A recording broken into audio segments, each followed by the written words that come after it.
పాతకాలం పాటలు వెనుసొంపుగా ఉంటాయబ్బోడా. నీకెందుకు చిరాకేసిందో అర్థం కాలా. ఒళ్ళు మండిపోతుంది నాన్న. చన్నీళ్లతో స్నానం చేయొచ్చు కదా. చన్నీళ్లతో స్నానం చేస్తే తగ్గిపోయే మంట కాదు నాన్న ఇది. పోలీస్ స్టేషన్లో ఉద్యోగానికి వెళ్ళాను కానీ నన్ను ఒక హౌస్ కీపర్లా చూస్తోంది తను. ఎవరు? బాబాయ్ కూతురు. శివపార్వత. ఏంటంట? డిసిప్లినరీ యాక్షన్ కింద నన్ను అబ్జర్వేషన్లో ఉంచారని చెప్పాను కదా నాన్న. నేను ఎలా డ్యూటీ చేస్తానో చూడాలి కానీ నా సహనాన్ని పరీక్షిస్తోంది. పరీక్షకి పనికి తేడా ఏముందబ్బోడా? పనంటే నీకెలా చెప్పాలి, ఒక రకంగా పని మనిషిని చేసేసింది. అదెట్టా? వెళ్ళగానే దేవుడి ఫోటోలు తుడిపించేసి బొట్లు పెట్టించింది. నన్నొక పూజారిని చేసింది. చెవిలో పువ్వు పెట్టుకోమంది. చుట్టుపక్కల కానిస్టేబుల్స్, ఖైదీలు వాళ్ళు వీళ్ళు నవ్వుతున్నా సరే మరింత రెచ్చిపోయింది. లాగిపెట్టి ఒకటి కొట్టాలనిపించింది కానీ డ్యూటీలో ఉన్న ఆఫీసర్ మీద చేయి చేసుకున్నందుకు నన్ను జీవితంలో మళ్ళీ ఉద్యోగం చేయనివ్వరు. ఎందుకు నవ్వుతున్నావు? ఒక్కసారిగా బేజారని నీ మొహం చూస్తుంటే పూజార్లా ఉన్నప్పుడు నువ్వు ఎలా ఉంటావని ఊహించుకున్నాను. మొహం పగులుద్ది. ఏమనుకున్నావు? అన్నయ్య, వింత అంటే ఇదే అనుకుంటా. అసలు జూనియర్ సీనియర్స్ కింద పనిచేస్తారు కానీ సీనియర్ అయిన నువ్వు జూనియర్ అయిన శివ కింద పనిచేయాల్సి వస్తుంది. ఒక్క నెల రోజులు రా, ఓపిక పడితే నా చేత టీలు తెప్పించుకున్న తన చేత బండ చాకిరీ చేయించకపోతే నా పేరు దేవరాజే కాదు. ఇలా శబదాలు చేసిన ప్రతిసారి ఎన్ని అవస్థలు పడ్డావో గుర్తుపెట్టుకో. రాయ్, అడ్డదిడ్డంగా మాట్లాడితే చంపలు వాయించేస్తాను. ఏమనుకున్నావో? నువ్వు అలా నడుచుకోకూడదనే శివ పనిష్మెంట్ ఇచ్చుంటుంది. శత్రువులు ఎక్కడో లేరు నాన్న, మన ఇంట్లోనే ఉన్నారు. నువ్వేణి కానీ శత్రువులా పెంచావు. అబ్బోడా, మనందరి పేర్లు చివర్లో రాజుని ఎందుకు పెట్టానో తెలుసా? మనం అట్టా రాజులా బతకాలని. కానీ మీ చెల్లి శివపార్వతి నిన్ను కూలోండి చేసి ఆడుకుంటుంది. అన్నయ్య పొగరు తగ్గాలంటే ఆ మాత్రం ఒళ్ళొంచి పనిచేయాలి నాన్న. ఇన్నాళ్ళు తేరగా వస్తుంది కదా అని జీతం డబ్బులతో పాటు కమిషన్ లాంటివి కూడా లాగి ఒళ్ళు పెంచేశాడు కదా. ఏయ్, పోరా ముందు. నాకున్న చిరాకుతో నిన్ను ఎలా కొడతానో తెలీదు. చిన్నోడా, రామలక్ష్మణుల్లా ఉండాల్సిన మీరు ఇలా గొడవ పడడం కరెక్ట్ కాదురా. మేము రామలక్ష్మణులం కాదు నాన్న. అన్నయ్య రావణుడు, నేను విభూషణుడిని. నేను ధర్మం వైపు ఉంటాను కానీ మీ వెంట ఉండే కర్మ నాకు పట్టలేదు. పోలీస్ స్టేషన్లోనే అనుకుంటే ఇంట్లో వీడి చిరాకు అయిపోయిందన్న. అసలు వీడిక్కడికి ఎందుకు వచ్చాడు? అబ్బోడా, వదిలేయ్. పోలీస్ స్టేషన్లో అవమానం జరుగుతుందని బాధపడమాక కొంచెం ఓపిక పట్టు. శివ కావాలనే నిన్ను రెచ్చగొట్టేలా చేసి నీ చేత తప్పు చేయించేసి నిన్ను శాశ్వతంగా ఉద్యోగంలోంచి తీయించేయాలని చూస్తుంది. కరెక్టే నాన్న, తన ప్లాన్ అదే అయి ఉండొచ్చు. 30 రోజులే కదా, భరిస్తాను. ఆ తరువాత లంకా దేవరాజ్ అంటే ఏంటో చూపిస్తా. అది ఆ డ్రెస్ తీసేసి వేరే బట్టలు వేసుకోపో, మనశ్శాంతిగా ఉంటుంది.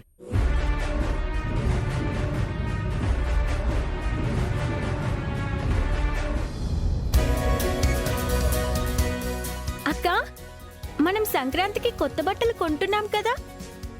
కావాలంటే అన్నయ్య కొంటాడులేవే, నువ్వు అడిగి ఇబ్బంది పెట్టకు. పండగ కదక్కా, అడగకపోయినా కొంటాడేమో. అయితే ముగ్గుల మీద వేసే కలర్లు ఎంత బాగుంటాయో మనం కట్టుకునే చీరలు కూడా అంత బాగుండాలి. శ్రీవల్లి అక్క దగ్గర అయితే చాలా చీరలున్నాయి. మా దగ్గర ఎక్కడున్నాయి? కొంటే ఎందుకుండవు? అన్నయ్య వింటే కొత్త బట్టలుండవు. ఏ పండక్కి కూడా పాత చీరేనా? మరి ఇంత పిసినారోని కట్టుకుంటానని నేను కలలో కూడా ఊహించలేదు. నువ్వు కట్టుకోలేదు శివ, మా అన్నయ్యే నిన్ను కట్టుకున్నాడు. ఎవరు ఎవరిని కట్టుకున్నా సరే కాని మనం కట్టుకోవడానికైతే పండక్కి చీరలుండాలి కదా. ఏంటి మా చెల్లెలను రెచ్చగొడుతున్నావు? రెచ్చగొట్టడం కాదు బావా, సంక్రాంతి అంటే పెద్ద పండగ కదా. చీరలు కొనటానికి ఖర్చు దండగా అంటావని వదిన చెప్తుందన్నయ్య.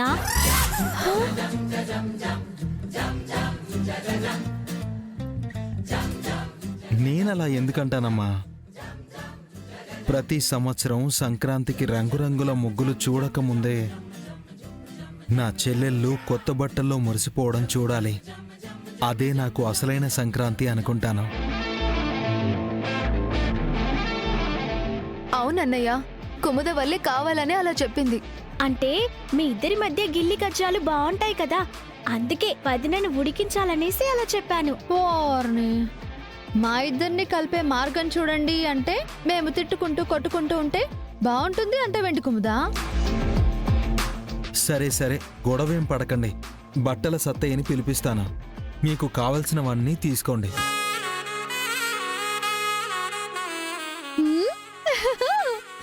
నాకు 6 డజను. హా? మీకు కావాల్సింది అంటే ఎవరికి నచ్చింది వాళ్ళని తీసుకోమని, అంతేగాని ఎన్ని కావాలంటే అన్ని తీసుకోమని కాదు.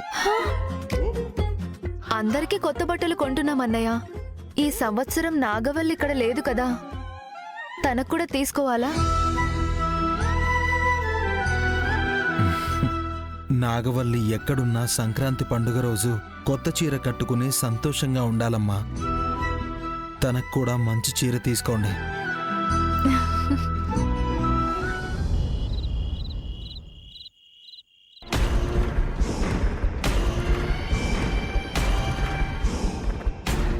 ఏందబ్బోడా, మళ్ళీ నిన్ను ఉద్యోగంలో చేరమనేసి డీజీపీ గారు ఇచ్చిన ఉత్తరమా? జీతానికి సంబంధించిన ఉత్తరం నేను ఇన్నిసార్లు చూడను నాన్న. ఇది నా జీవితానికి సంబంధించిన ఉత్తరం. ఏందది? శ్రీవల్లికి రాసిన ప్రేమ లేఖ. పెళ్ళైనోడు ప్రేమ లేఖలు రాస్తే జనం ఊరుకోరు. అసలు ఇది నేను రాయలేదు. నువ్వు ఎవరితో రాయించినా ఉత్తరం ఇవ్వాలనుకున్నది నువ్వే కాబట్టి నిన్నే తప్పుపడతారు. అసలు ఈ లెటర్ ఇవ్వాలనుకుంది నేను కాదు నాన్న, పశువుల డాక్టర్.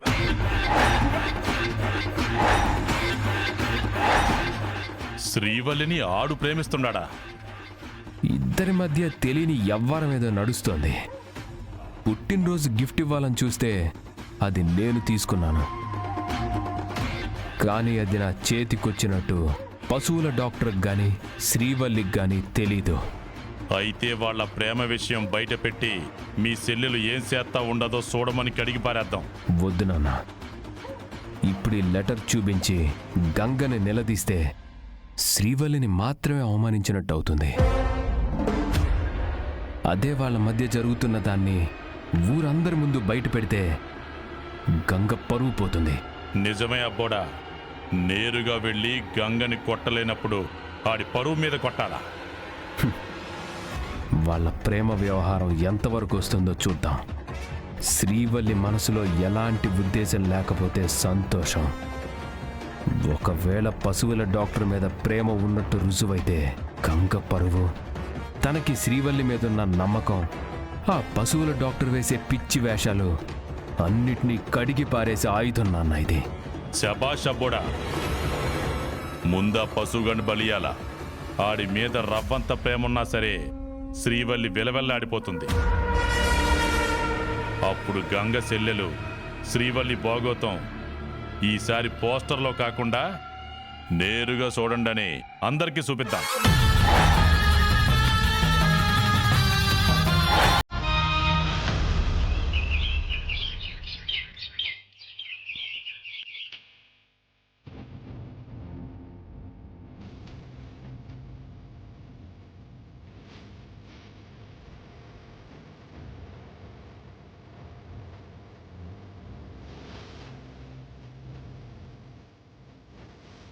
నువ్వు బిల్డప్ ఇవ్వకుండా, ఎక్కువ అప్పులు చేయకుండా ఒక్క చీరే తీసుకో.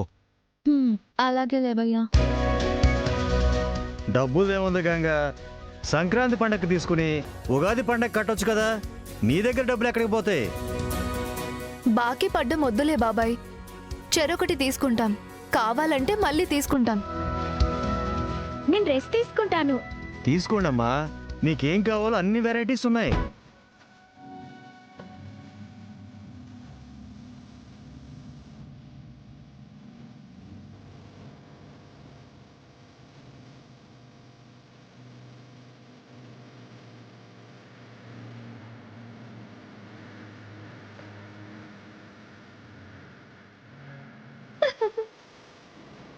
ఏయ్, ఒకేసారి వాటి మీద పడిపోకు. నీకేది కావాలో తీసి పక్కన పెట్టు. వాళ్ళు సెలెక్ట్ చేసుకునే లోపు మళ్ళీ దసరా వచ్చేలా ఉంది. అన్నీ చూడాలి కదా వదినా. మంచి చీర సెలెక్ట్ చేయాలి కదా సత్తయ్య. అన్నీ బాగున్నాయమ్మా.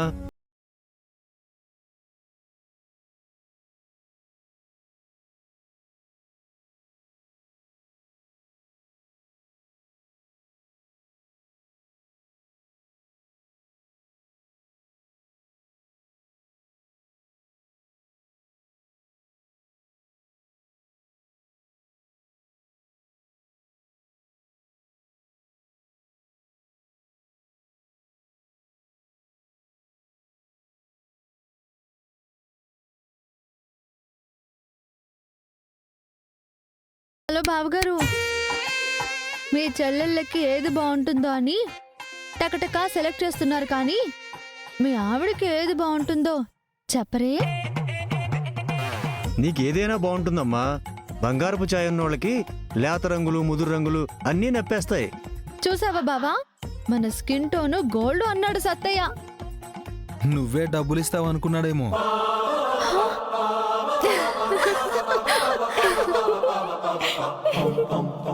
ఏయ్, ఎందుకే నవ్వుతారు? నాగవల్లికి కూడా ఒక చీర తీసుకోండమ్మా. కానీ అక్కెలా తీసుకుంటుందన్నయ్య? నేనే వెళ్ళి ఇచ్చేసి వస్తాను. నువ్వు వెళ్తే గొడవ చేస్తారేమో అన్నయ్య. మీ అన్నయ్యతో పాటు నేను కూడా వెళ్తాను. ఇద్దరం వెళ్తే పండక్కి బొట్టు పెట్టి పిలిచినట్టు ఉంటుంది, అలాగే చీర పెట్టినట్టు ఉంటుంది. పండక్కి వస్తారో లేదో గాని పిలవడం అయితే పిలవాలి. చెల్లెళ్ళందరూ చీర తీసుకున్నప్పుడు నాగవల్లికి కూడా చీర ఇవ్వాలి కదా. ఆడపిల్లకి చీర పెట్టకపోతే ఎలా? తనకు కూడా తీసుకోండమ్మా. ఆ, నాగవల్లికి ఈ చీర బాగుంటుందన్నయ్య.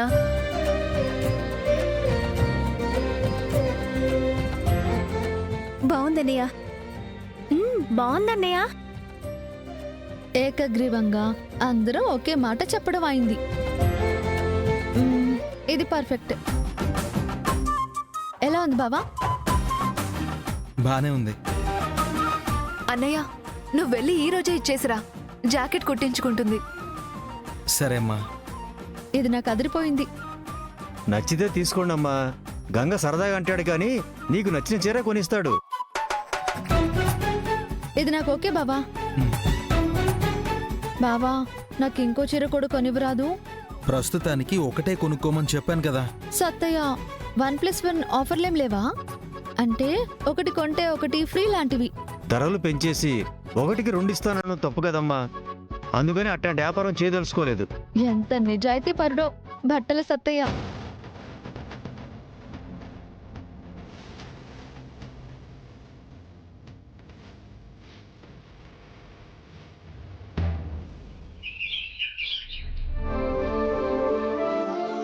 రెండు రోజుల నుంచి కళ్ళు తిరుగుతున్నాయంటుంది బాబు.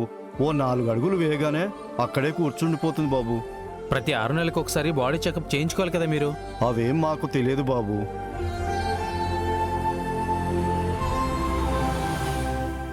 సంవత్సరానికి ఒక్కసారైనా సరే కనీసం రక్త పరీక్షలు చేయించుకుంటే బీపీ షుగర్ లాంటివి ఏమైనా వచ్చినాయేమో, వాటికి తగ్గట్టుగా మందులు వాడుకోవచ్చాయా? లేదంటే అనారోగ్యం పాలవుతారు.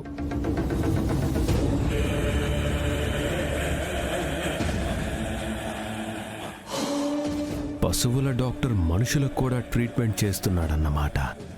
2 చేతులా సంపాదించుకుంటున్న వీడు ఏ చెయ్యి ఖాళీగా ఉందనేసి శ్రీవల్లి చేయి పట్టుకోవాలనుకుంటున్నాడు. రాయ్, సతస్కోప్ పట్టుకున్న చేత్తో నువ్వు శ్రీవల్లికి లెటర్ రాశావు. తన చేతికి పుట్టినరోజు కానుకిద్దామని ప్రయత్నించావు. కానీ అది ఎప్పుడైతే నా చేతికొచ్చిందో మీ ఇద్దరి భవిష్యత్తు నా గుప్పెట్లోకి వచ్చిందిరా. శ్రీవల్లి వెంటపడ్డ నిన్ను మళ్ళీ తన జోలికి వెళ్లకుండా చేస్తాను. ఇప్పుడు ఇంజెక్షన్ వేశానుగా, కాసేపు అయ్యాక ఒంట్లో కాస్త ఓపిక వస్తుంది. కళ్ళు తిరగడం తగ్గగానే నువ్వు పట్నం తీసుకెళ్ళి పరీక్షలు చేయించొచ్చు.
సృష్టి పుట్టినప్పుడే తను పుట్టి బ్రహ్మ కళ్ళలో కారం కొట్టి ఎరుపు రంగుతో తరతరాలుగా ఒక చరిత్రని రాసింది.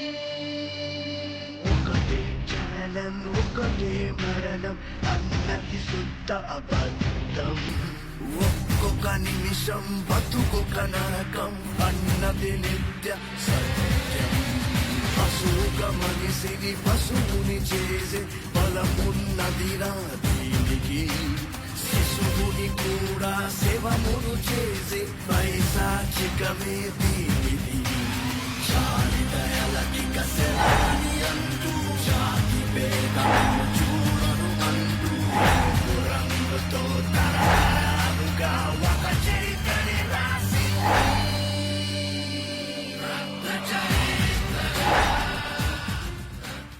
నువ్వు ఆ పేషెంట్కి ఇంజెక్షన్ చేశావు. ఆ ఇంజెక్షన్ ఆవిడ ఒంట్లో గుచ్చుకున్నట్టు ఇది నీ ఒంట్లో గుచ్చుకుంటుంది. ఆ ఇంజెక్షన్ ఆవిడకి నయం చేస్తే ఇది నీకు కొత్త రోగాన్ని సృష్టిస్తుంది.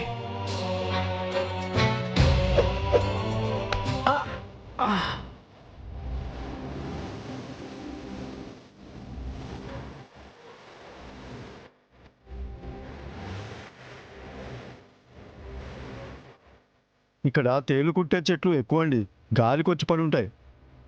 సరే, నేను ఇచ్చిన మాత్రలు వాడి ఈమె కొంచెం తేలికయ్యాక హాస్పిటల్కి తీసుకెళ్ళి చూయించండి. అలాగే బాబు.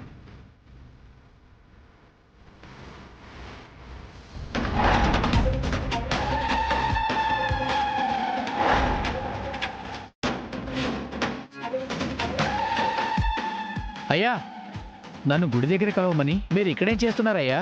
ఆ పశువుల డాక్టర్ కాసేపట్లో ఉక్కిరి బిక్కిరైపోతాడు. ఎందుకయ్యా?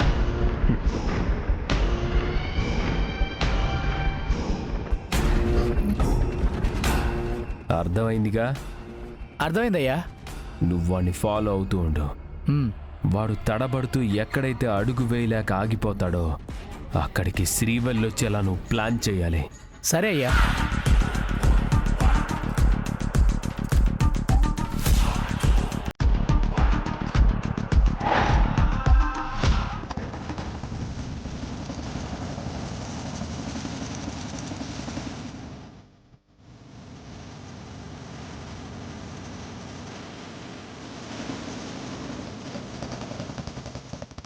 ఏంది ఇవాళ నాగవాళ్ళు డ్యూటీకి కూడా పోదు కదా, గంగెందుకు కూర్చుండాడు?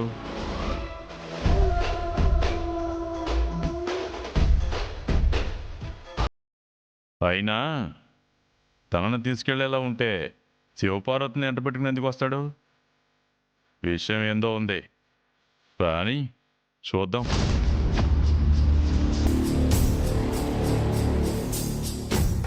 తీసుకో శివ, నా చెల్లికిచ్చేయి. నీ చేతులతో ఇస్తే నాగవల్లి ఇంకా సంతోషిస్తుంది బావా. నేను ఇంట్లోకి వస్తే మీ పెదనాన్న మొహం మార్చుకుంటాడు శివ, అది నేను చూడలేను. భోగి మంటల్లో కాలిన కర్రలాగా అవుతుందంటావా తన ఫేసు?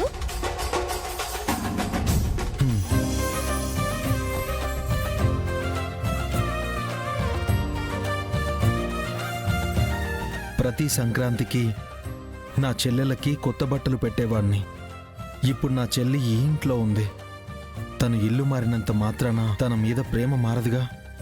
ఈ చీర కట్టుకుని నా చెల్లెలు సంతోషంగా పండగ జరుపుకోవాలి గాని నేను ఇంట్లోకి వచ్చి మీ పెదనాన్న మీ అన్నయ్యతో పేచి పెట్టుకోవడం, అది చూసి నా చెల్లెలు బాధపడడం నాకు ఇష్టం లేదు. తీసుకెళ్ళి నువ్వే ఇచ్చేసేయి. సరే బావా. చీర ఇవ్వడానికి వచ్చినారా? మీరు చీరెత్తారు, నేను సీరెత్తాను. నువ్వు చీర తీసుకొచ్చావంటే నాగవల్లి ఎంత సంతోషపడుతుందో బావా. ఆ సంతోషం కాసేపైనా తనలో ఉండాలంటే అక్కడ ఏ గొడవ జరగకూడదు, అంతే కదా. నేను వెళ్ళి ఇచ్చొస్తాలే.